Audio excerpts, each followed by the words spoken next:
प्रधानमंत्री आवास योजना का जिक्र हो रहा है। आप सब जानते हैं कि फैसला यहाँ किया गया है कि प्रधानमंत्री आवास योजना में जो पात्र व्यक्ति हैं, जो एलिजिबल हैं और जिनके पास अपनी जमीन नहीं है, उन्हें जम्मू कश्मीर प्रशासन 5 मरला जमीन देगा।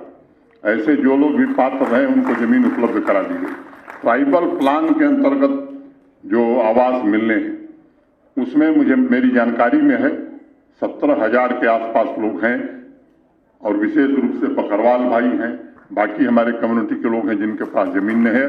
मैं भरोसा देना चाहता हूं उन सारे पात्र लोगों को जो एलिजिबल हैं, जम्मू कश्मीर प्रशासन आवास के लिए 5 मरले जमीन आने वाले दिनों में उपलब्ध कराएगा ताकि उनका अपना सपना, घर का सपना पूरा हो सके।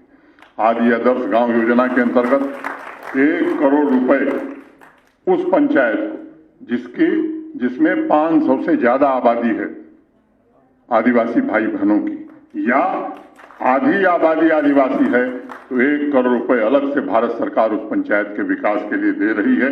मैं समझता हूं कि जो काम 70 वर्षों में नहीं हुआ था वो पिछले 3-4 वर्षों में हमने पूरा करने की कोशिश की है। लेकिन कुछ लोग हैं अभी भी राजनीतिक रोटियां सेक रहे। मैं आपसे निवेदन करना चाहता हूं, किसी के बहकावे में आने की जरूरत नहीं।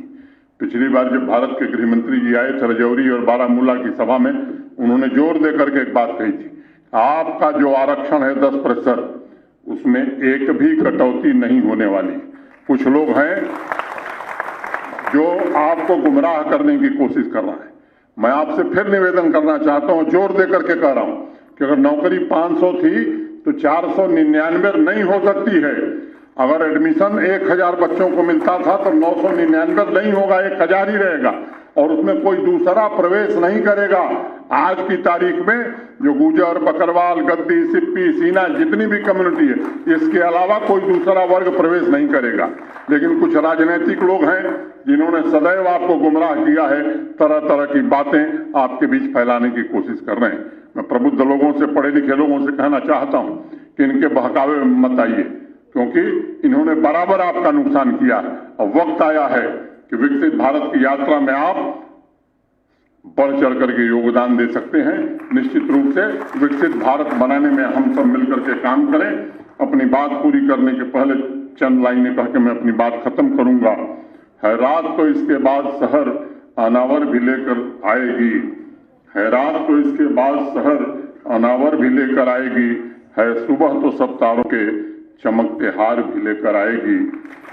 फिर जुल्मते गाहे आलम पर अनवार का परचम चमकेगा, फिर धूप चढ़ेगी कोठों पर, फिर नैयरे अजम चमकेगा, फिर धूप चढ़ेगी कोठों पर, फिर नैयरे अजम चमकेगा। बहुत बहुत धन्यवाद। जय हिंद, जय बिरसा मुंडा।